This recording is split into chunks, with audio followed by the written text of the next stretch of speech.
Olá, alunos do quarto ano, sejam bem-vindos para mais uma aula de Geografia, nossa aula de número 8.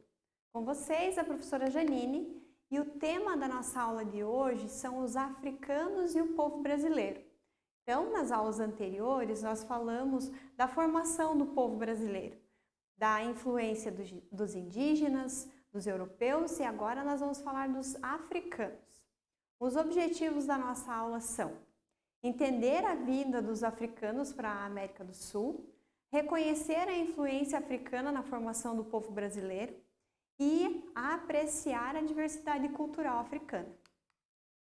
Então, quando os africanos foram trazidos como escravos para o Brasil, lá entre os séculos 16 e 19, eles vinham de várias regiões da África e pertenciam a diversos grupos culturais. Por isso, traziam com eles diversos hábitos e tradições. Assim como nós, aqui no Brasil, dependendo da região onde a gente mora, tem a diversidade cultural desse espaço, na África era da mesma forma. Então, quando esses africanos eram trazidos para as terras brasileiras, como para trabalharem aqui, para ajudarem na mão de obra, eles traziam com eles essa cultura local. Os africanos eram retirados à força dos locais em que viviam por traficantes de escravos, né? Eles eram comercializados, eles eram como mercadorias e viajavam nos porões dos navios em péssimas condições, até desembarcarem nas terras que formariam o Brasil, né? Quando eram vendidos como mercadorias aos senhores de terras. Então, se você for pensar um pouquinho na história, nos primeiros habitantes, os europeus vieram, povoaram, construíram as suas famílias, estavam explorando as terras, mas não tinham mão de obra suficiente para esse trabalho. Uma opção, na época, foi pensado, então, nos negros. Então, eles eram trazidos para fazer esse trabalho forçado, esse trabalho duro.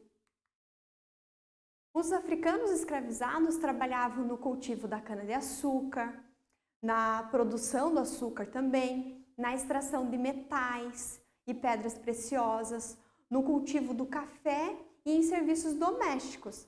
Vocês lembram que os primeiros imigrantes europeus também vieram para trabalhar nas lavouras de café?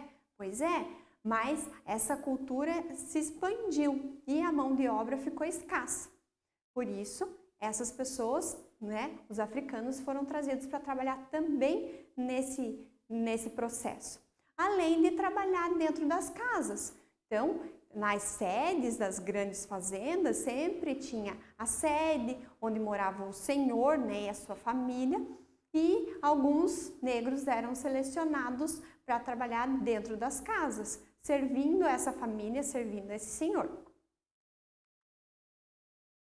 Os afrodescendentes, como são chamados, são as pessoas que descendem dos africanos que foram trazidos para o Brasil na condição de escravos.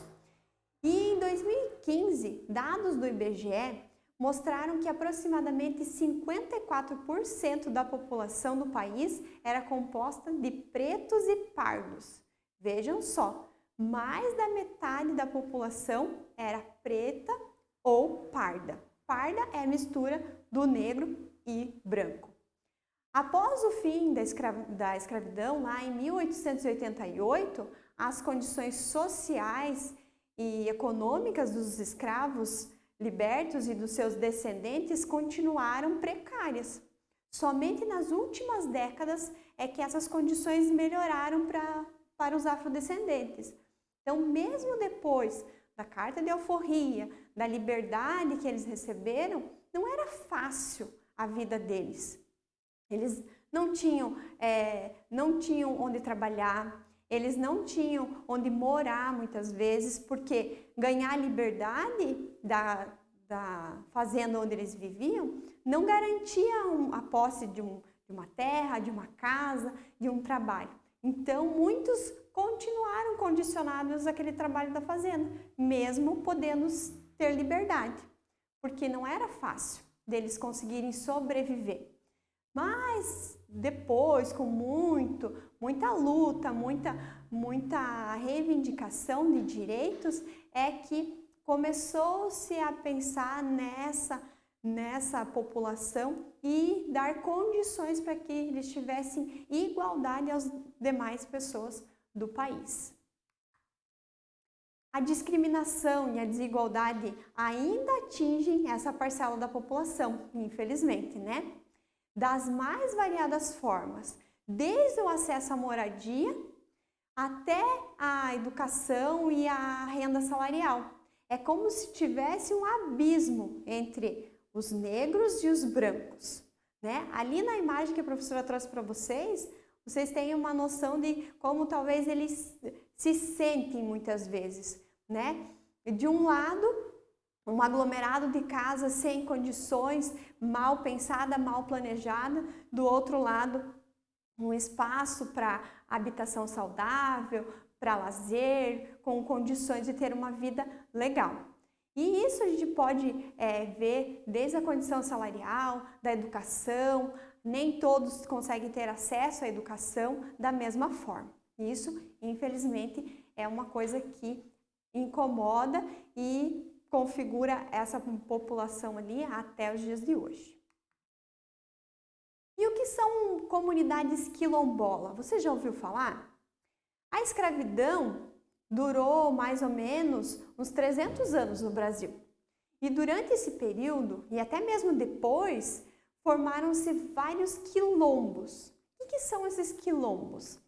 Eles se constituem de um núcleo de resistência à escravidão, né, a princípio, né, e a exploração do trabalho imposta pelo sistema colonial. Então, aqueles que não compactuavam com aquele trabalho escravo, achavam que não era correto esse tipo de exploração das pessoas, dos negros, eles se rebelavam e fundavam esses quilombos, que eram espaços, comunidades, acabavam se formando pequenas comunidades de negros para que eles pudessem ficar refugiados, protegidos ali.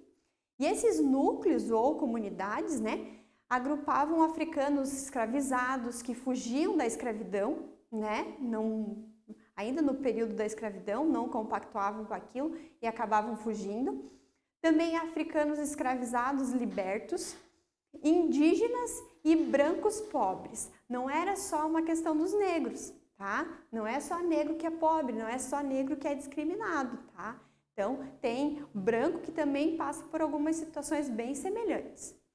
E os quilombos tinham uma organização social, política, econômica e cultural, que refletiam os valores e os costumes e as tradições deles. Então, naquele espaço, naquela comunidade, eles vivenciavam tudo que era da cultura deles e, é claro, com uma certa organização, né? Não era um aglomerado de pessoas que cada um pensava de um jeito e eu só quero viver aqui para ter o que comer, onde morar, ter um teto. Não, precisava ter uma organização, regras de convivência também. E da cultura africana, o que a gente pode falar? De que maneira os africanos influenciam na cultura brasileira? Vamos pensar um pouquinho, se a gente conhece ou tem perto da gente alguma influência cultural africana. Mesmo vivendo como escravos, os africanos mantiveram alguns hábitos, né, e tradições lá dos seus locais de origem. Isso influenciou a formação da cultura brasileira, né? É possível identificar contribuições dos povos africanos na língua, na culinária, na música, na religião e em muitas outras manifestações culturais. Como, por exemplo, os rituais musicais, como o samba, o maracatu, o coco e a capoeira, são alguns exemplos de influências artísticas dos povos africanos. Você já fez capoeira na tua escola? Inclusive, aqui no município, os projetos das escolas para atendimento extracurricular oferecem capoeira. Veja só. Então, está muito próximo e a gente precisa saber que é de influência africana. O maracatu, essa foto em destaque que a professora trouxe para vocês, também é um ritmo africano que é expandido no Brasil. Olha só, talvez não tão próximos daqui da nossa região, como a capoeira, mas para que vocês conheçam. O samba vocês conhecem, não é mesmo? Também nós podemos falar da culinária africana. Vamos ver se você conhece alguns desses pratos, já experimentou ou já ouviu falar. O vatapá, já ouviu falar? E o acarajé. E o hábito de consumir o azeite de dendê. Também a feijoada. Já ouviu falar da feijoada? Já, né? São alguns exemplos de influência africana na culinária brasileira. Então, vocês sabiam a história da feijoada? Você sabe como é que surgiu essa feijoada no Brasil? Então, vamos lá.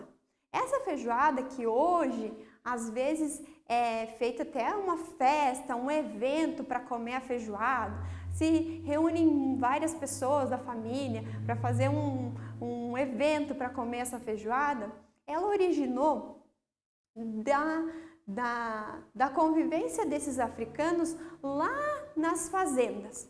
Então, o que acontecia? O senhor dono das terras, ele criava porco, vaca, né? E quando ele ia usar a carne desses animais, as melhores partes ele usava para o consumo dele e da família. O que sobrava? Os pés, a cabeça, a orelha, o rabo do porco. Esses eram dispensados e acabavam indo para as senzalas, para a alimentação dos negros que estavam lá. O que mais eles tinham na época? Feijão. Eles então botaram tudo junto, colocaram no feijão, colocaram os temperos e cozinhavam essas partes do porco. Aí então surgiu a feijoada. Claro que hoje nós vamos ao mercado e compramos o kit feijoada, com tudo que precisa. Mas você vai ver lá que vai aparecer uma orelha de porco, um pé de porco, né? E você acaba colocando lá e outras peças que você pode usar agora, uma costelinha defumada, tudo bem. Na época eles não tinham, mas era a forma que eles tinham de alimentação. Um ritual, né, da cultura africana que lá na época deles servia como alimento, era a única fonte de alimento para eles, muitas vezes, e que hoje permanece um pouquinho melhor aperfeiçoada, né? Mas continua no gosto das pessoas. Legal, pessoal? Então vamos lá. Vamos pegar o nosso caderno e vamos fazer aquela anotação sobre a nossa aula.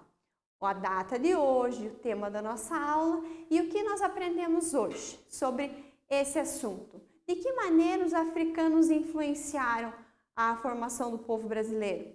No povo brasileiro, nós temos influência cultural africana? Temos na dança, na comida, na religião. Nós temos tudo isso? Então, anota lá no seu caderno para que você possa fazer a atividade proposta, tá bom? Feito isso, você está prontinho para fazer a atividade. Eu fico por aqui, te espero na próxima aula e te desejo bons estudos.